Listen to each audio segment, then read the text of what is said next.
Welcome to a Sunny Side Up Life podcast, a show for the woman who is ready to live an abundant life full of freedom and positivity.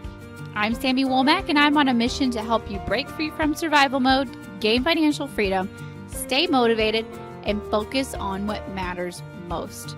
Join the movement and let's start living on the brighter side of life together. Hey everyone, welcome back to another episode. This week, I want to talk to you guys about how and why we have paid cash for our vehicles over the past few years. And I want to go into some of the questions that you guys had on this topic because it's another topic that I get a lot of questions about, and it's just so much easier to answer them in a podcast versus tons of emails of typing the exact same thing. So I'm going to answer some of these questions the best I can. And like always, you guys, if you have any further questions, feel free to hit me up on Facebook or Instagram, specifically in the post for this episode. That's a great place to make sure that I see your questions, your comments, your takeaways, things like that. So be commenting in those posts if you have any further questions on this topic. And I'm really excited to dig into this because this is something that I haven't really talked about a lot in detail. But I share the fact that we have cash flowed both of our vehicles, my Suburban, my husband's truck, as well as our family's boat and our camper recently, actually just this past fall. And it's something that I share that we've done, but I don't go into a lot of details about, or I haven't really gone into a lot of details about the process and kind of the mindset behind it. So not intentionally, I just kind of have realized since I've been getting a lot of these questions lately that I haven't really explained it that well. So this is me explaining it. So one of the questions that I got was just basically like, do you mind elaborating on your process a little bit? So maybe I can wrap my mind around this in a better way. And I think that when we use the term cash flow, it's kind of like, what exactly does that mean? And the process of paying 100% cash for such big purchases is just, I feel like so out of the norm that I guess the thought process is kind of made more complicated than it actually is. So basically, yeah, we save up the money and we have paid 100% cash for all four of these items. And that is the first thing that we bought was my Suburban, and it's a 2007, and this will be, let's see, we've almost had it for 3 years. So you can do the math on how old it was. A little bit older vehicle. It's nearing 200,000 miles now, but like I said, that's after 3 years of owning it. I cannot remember what it was when we bought it, but it was well over 100,000 miles, obviously. And we paid $13,300, I believe, because the joke is that my budget was $13,000. Well, my original budget was $10,000.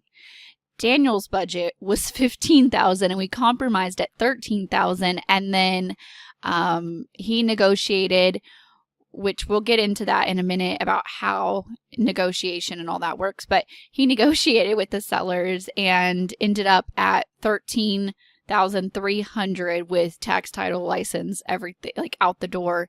13,300. And so we joke all the time about how he went over my budget by $300. And then we bought our boat next, and we paid, the number is escaping my mind, 5,000 something, a little over 5,000 for it. And we bought it from an individual. The Suburban we bought from a small dealership. The boat we bought from an individual. And then after that, we bought Daniel's truck about a year ago. And we bought it from a pretty large dealership. And it was 25,000 something. I should have written these numbers down. And then our camper we bought just this past fall, like I said, back in October, and we bought it from an individual, and it was almost 7,000, I believe. Goodness, these numbers are like escaping me, but you guys get the idea. So yes, these were really large purchases, but again, like we aren't buying brand new, you know, vehicles or pieces of equipment. Like we aren't buying $30,000 campers and $50,000 trucks, right? We're buying things that are within our means. Okay. So I'm going to talk about that more in a little bit. But yeah, we actually save up. We've paid 100% cash for all 4 of these items, either physical cash or a cashier's check.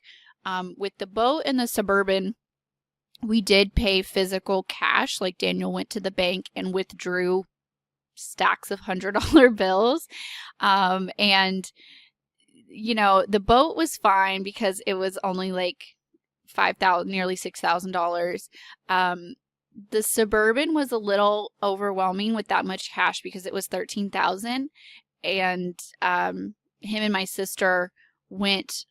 It was like an hour and a half drive away where they found it. I stayed home with the kids, and he had to count out $13,300 in $100 bills. And my sister was talking about it later, how awkward it was to sit there. It was like a really quiet, small dealership, little office, and all you could hear was the echo of Daniel like counting out $13,000 in $100 bills. And that was kind of a lot, and he was a little nervous, like traveling with that much money, even though it was only an hour and a half, like it wasn't that far away. But after that, we decided we're gonna try to do this with cashier's checks if we can. But I think it was those first 2 purchases of we wanted to prove that we could pay in legit cash. You know, it was just something like it was a kind of a personal goal of ours, kind of a personal achievement, I feel like, more than anything. But with the truck and the camper, we actually did do cashier's checks. And the way that worked with the truck, we bank with Regions, which is a pretty big bank, and I feel like it's probably easier if you bank with a large bank, because what we did with the truck and the camper, the truck was near Houston somewhere, so it's like 2 hours away from where we are. And what we did was we researched the truck. We Googled the address and all of that, and then we did a quick Google search for a Regions bank near the dealership, and it was a pretty reasonable drive, a few minutes away. And so Daniel went, he negotiated the price exactly. We traded in our old truck, even though we could have done, we could have sold it, like done a private sale and took that money and then used it towards the new truck, and we probably would have got a little bit more money. But with Daniel's work schedule, he's gone for so long, we didn't want to post it for sale on Craigslist or something and then have to deal with people coming to test drive. And then when he was at work, it would be parked at the airport and then people wouldn't be able to test drive it. And that just seemed like a lot of stress for maybe a few $100s more in a sale price. And it was so old and so many miles on it. We really didn't get that much for the trade-in anyway. But anyway, so he traded in the truck. The rest that above the trade-in, he negotiated the price and everything, and then told the guy, okay, I'm going to go to my bank. I'm going to get a cashier's check. He got the exact number amount that he needed the cashier's check in. He said, I'll be right back. The guy was obviously understanding of that he needed to go get a cashier's check. He went and got it, came back, drove home with the truck. It was not that long of a process at all.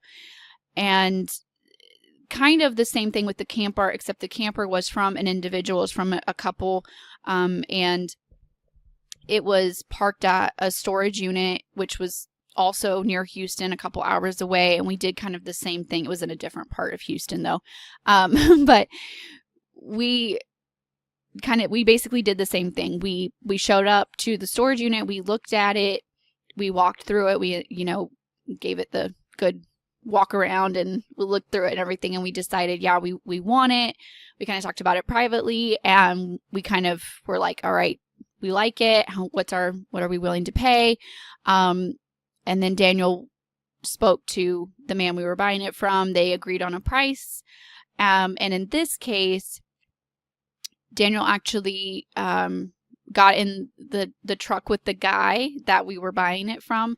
They drove to the nearest Regions Bank together, and I sat with the girls in our truck in the storage unit area where the camper was parked. And they drove a couple minutes down the road, got the cashier's check, came back. We did a little bill of sale. We drove home with the camper. It was really, really easy. A couple hours, you know. And I think that, you know, we've obviously bought vehicles before. We've obviously financed vehicles, a couple of vehicles throughout our lives. And when we bought our old truck, we bought it brand new. I think it had like 12 or 13 miles on it. It was way, way above our means.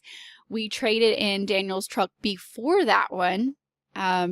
We had an 06 truck, and then he traded it in for his 08 truck, and it was a negative trade-in. It was a bad deal all around. We just wanted a brand new truck, basically. We didn't care what it cost. We didn't care that we had a negative trade-in, you know, all of this. And the process with buying that truck and financing it was sickening. I mean, literally, like, we talk about it all the time. We still recall it, that it literally felt like we were sitting in that dealership's office, getting that paperwork done, getting approved for financing, and someone was just repeatedly punching us in the stomach because we knew deep down that we couldn't afford that truck. And our payment, you guys, I try to be transparent with you guys. Our payment on this 08 truck, this was before we were even married. This truck was 100% in Daniel's name, but we were living together. We were sharing money. Anyway, but it was over $800 a month.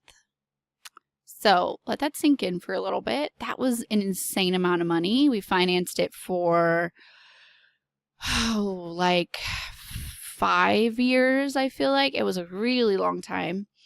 I used to round the payments up to $900. That's how much the payments were.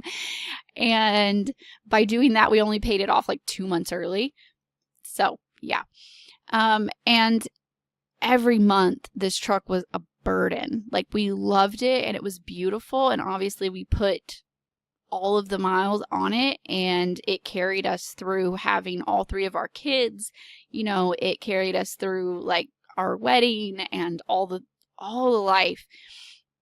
But it was a burden. And even after it was paid off, it was a reminder of just us trying to live above our means, trying to do things that we really couldn't afford to do. And so the process of buying that truck brand new, sitting in that financing office of the dealership, begging them for a loan, you guys. And if you've ever done this, you know that feeling that I'm talking about. You're at their mercy. You know, you're begging them for a good interest rate. You're trying to get approved. They're shopping different banks for you, trying to help you get approved. You're negotiating on the price so you can get the monthly payment to something you can afford, not even considering what the total price of the vehicle is, because we definitely weren't. We were just thinking, what is the monthly price going to be? And begging them for a loan and feeling like you're getting punched in the stomach, waking up the next day with buyer's remorse, waking up 4 years later with buyer's remorse because you're still paying for the stupid thing, right? It's the complete opposite when you are cash flowing a vehicle. You walk in there, you have cash in your hand or a cashier's check, or you know that the money is in your bank and you're about to go get a cashier's check. The power is in your hands. You're not at their mercy. You're not begging them for a loan. You're not waiting there for them to shop around for financing. The ball is in your court when you walk in. You know, you don't need anything. You're there because you want a vehicle. And it's just, it sets the tone. Everything is so different. It's so much more empowering when you know that, look, you are the one in control of the situation, right? Not the dealership, not the sales guy, whatever.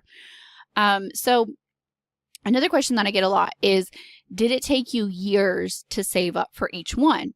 And obviously, like I just told you, that we cash flowed all 4 of these, and our total journey of since the first time we added up our debt has only been about 4 years ago, a little over 4 years ago. So obviously it didn't take multiple years to save up for these. It didn't really take that long at all. Obviously, they were different amounts of money, and so they took different times and everything, different amounts of time. But the thing is that now that we are debt free, and even when we bought the Suburban and the boat, we were debt free except for our house, which was for sale. And we weren't paying extra on our house because we knew that we weren't going to get that return when we sold it. So we were just saving all of our extra money at that point until our house sold. So we were debt free except for the mortgage at that point when we cash flowed the Suburban and the boat. Then we were 100% debt free when we cash flowed the truck and the camper. So, living debt free, we're living on 55 to 60% of our income. We're striving to get it to 50%, but it's like we keep going back up closer to 55 or 60% of our income. And we live on about half of our income basically, and the rest goes to savings. So we're able to stack up some money pretty quickly like this. And I think that it's the discipline and it's the years of working towards getting debt free. Obviously this isn't going to happen overnight, but once you do get debt free and you continue to live that much below your means, it doesn't take that long, right? And I think that it's the fact that we get this stuck in our head that, if we make $60,000 a year, we have to spend $60,000 a year. But I feel like if you just get it in your head in the first place that we're going to live on half of our income, maybe you can't right now, but if that's your goal and you just decide anything over 50% of our income or anything over 60% of our income is living above our means, that's it. Like you set that tone, you set that level for your cost of living. And you live below your means. And it doesn't take that long to save up to buy these big purchases when you are living that far below your means, right?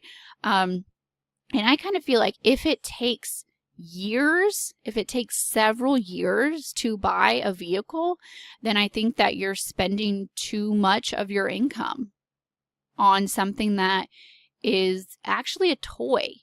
A vehicle is not an investment because obviously it's going to go down in value every single month, every single year, So yeah, there is a little bit of an asset there where you could turn around and resell it if you needed to. But we kind of view our vehicles as toys, as luxury items. They're not really an investment. You don't make an investment in a vehicle or a boat or a camper or something like that. It's a really expensive toy, more or less. And I feel like, if it's taking you years to buy a vehicle, then you're buying something that's way out of your means in the first place.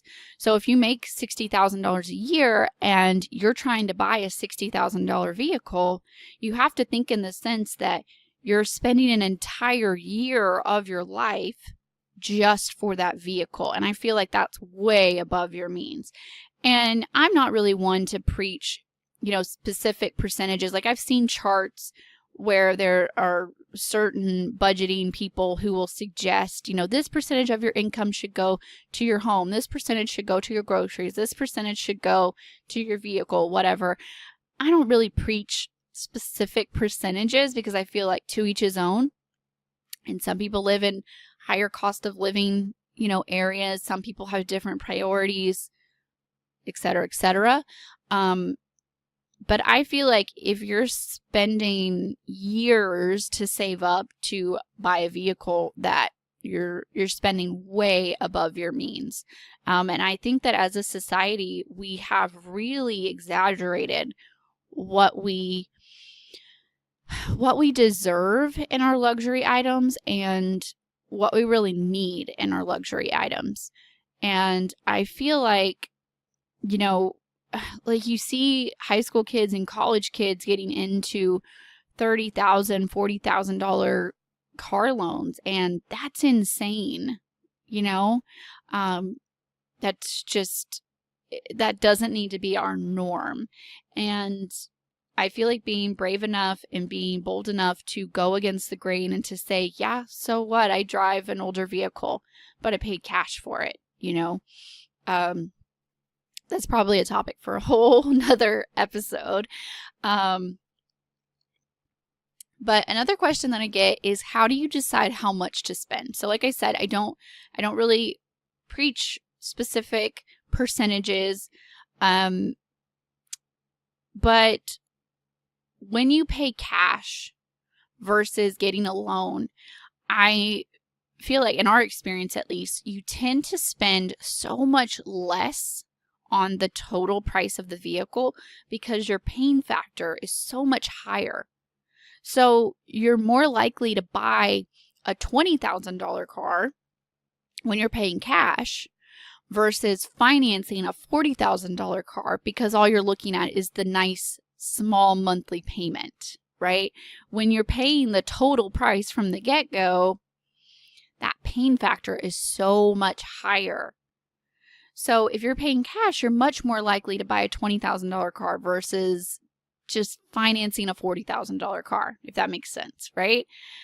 So I think that what you do is you take into account how long it's going to take you to save up this money in the first place. And you kind of, put that on your timeline. Like, okay, it's going to take us a year to save up for a vehicle. Do we feel comfortable spending that much of our money on something that's basically not an investment? It's just a luxury toy. And we know that we don't want to spend that much money on our vehicles.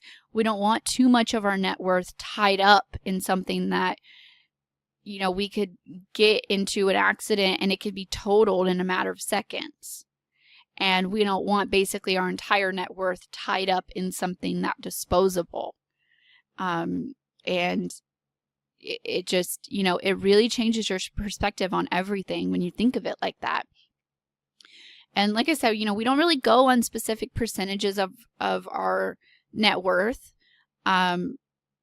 that we want tied up in our vehicles, but we just kind of go on more of what feels right, what we can save up in a reasonable amount of time, and what is something that will get us that happy balance of it's reliable, it looks nice, but it's not going to leave us with that buyer's remorse like we paid too much. And it's not going to take us several years worth of our salary, worth of our net worth or something like that, just on something to drive. That doesn't really make sense. But obviously we want something safe. We want something that we can be proud of, especially at this point in our journey. When we were first starting and we were buried in, almost $500,000 worth of debt, oh, well, who cares what we drive, right? But I feel like when you're 4 or 5 years into your journey, when you are debt free, you can have something that you're proud of, but something that is also not your entire life savings, like that happy medium, right? And we do buy older vehicles. I told you guys at the beginning how much we paid for all of our vehicles, how old they are, and all of that. And we are kind of like stepping up our game. Like my Suburban was $13,000. Daniel's truck was $25,000. Hopefully when I upgrade my Suburban at some point in the future, it will be a little bit newer.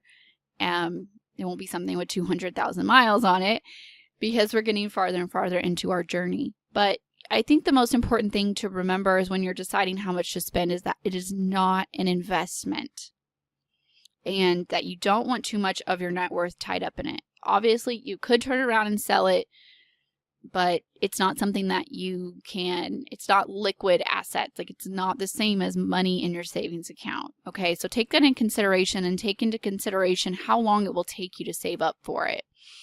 All right.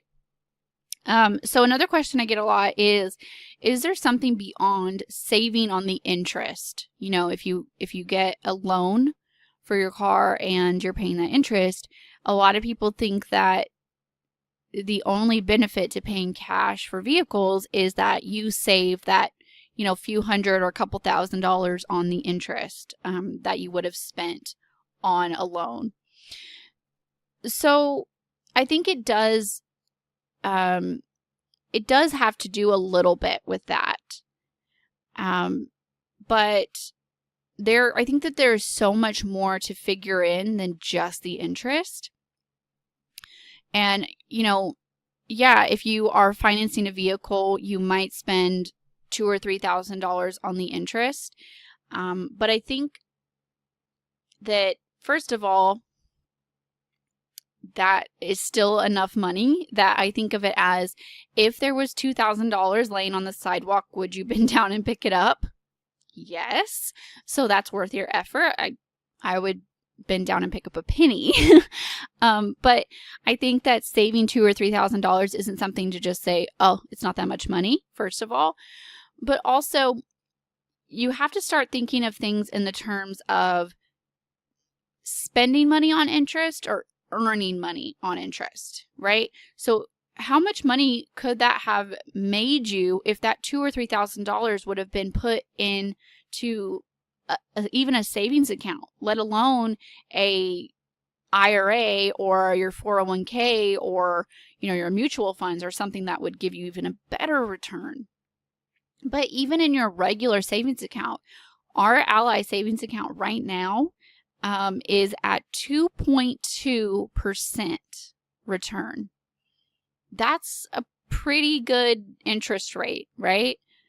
That's crazy. So I think that you also have to consider the fact that not only are you saving the money on the interest, but that money could have all along, not just the interest, but also your monthly payments, you could have been saving that, stashing that in a savings account and getting at least 2% of a return on a savings account. Now, I didn't do the math for you guys because I don't know why I forgot to, but you could do the math on that real quick, and that's enough money to, I think, make it worth your while. And secondly, most importantly, you guys, it is not as much about saving the money on the interest or saving that monthly money. It's not all numbers. And you guys have heard me say this time and time again. Budgeting and financial freedom is about so much more than just the numbers. It's about so much more than just the interest saved or who you paid the payment to or how much you paid total, whatever it is, how much it affects your net worth. It is more about the freedom than anything. Okay? When we pay cash for our vehicles, they are 100% ours. They're 100% ours. We don't share them with the bank. We don't have our parents as a cosigner or our siblings as a cosigner. You know, we didn't beg someone for that loan. You know how empowering that is? I've been on both sides. I've had parents cosign loans. I've sat in offices and begged for car loans. I've not personally, but I've watched people have vehicles repossessed. And it's terrible. Like, it is so, it just takes all of your power, you know, and you're at their mercy. And when you pay cash for the vehicle, there's no wondering, did I pay the payment? Or is it going to get repossessed? Or is it going to get totaled in an accident? And is my insurance enough to pay off the loan if it does get totaled? And, am I upside down on it? Could I flip it and resell it if I really needed to? Or, it's not feeling that burden on your chest every single month of, oh my gosh, we got to make the payment. Oh my gosh, we got to make the payment, right? You don't have to worry about that anymore. You own it. And at this point, it's obviously not an investment. It is still a toy, but it becomes an asset instead of a liability. You don't owe anybody money on it. You can turn around and sell it if you really want to. You have the title. And Daniel and I have this joke. I guess it's kind of not a joke, but we have this saying that it's not yours until the title is in your hand. And every time we get the title in the mail when we buy something new, and we've bought 4 things now in cash, and it's crazy to me that we are this far into our journey, but every time it's like magical when that title comes in the mail, and I'll like hold it in my hand for a minute and just look at it and be like, this is ours. The title is in my hand. I am at no one's mercy. The power is in my hands, right? We did this. No one co-signed. We didn't beg anyone for financing. We didn't pay anybody interest. In fact, the bank paid us interest because we had this money in savings the entire time. Right? It's crazy. So there's so much more to it than just the money. And the way you do it is you save. You get your spending down. You get your bills down. You get debt free, and you send all of your extra money to savings. It's that simple. It's that simple.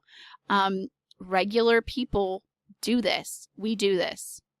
We're a young family. We have 3 kids, and we are one income family, and we live below our means. We live on about 55-60% of our income. Our goal is to push that closer and closer to 50%. And that's what we do. We live below our means. It's that simple, and we save it, you guys. And you guys, I would love to help you get your budget set up. If you're like, oh my gosh, how do I ever get to this point? That seems crazy. Remember that we started off in $490,000 worth of debt. We started off with 0 savings. We started at rock bottom, below rock bottom probably. And then if we can do it, you can do it. Okay. We're no different. We're just a normal family. And if you want help getting your budget set up, you guys, I am going to link in the show notes to my full budgeting course, Your Sunny Money Method. And it's really simple, 30 lessons. You can take it at your own pace. It is video, audio lessons. And I walk through it all with you. I pop up slides. I show you examples. You can see me typing into the worksheets. You also get all my worksheets. You get a bunch of bonuses.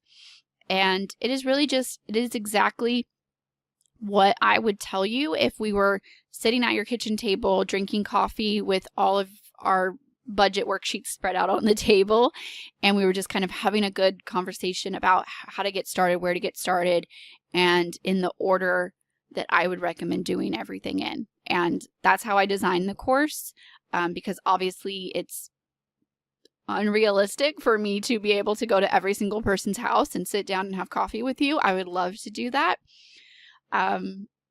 But this is my solution to that.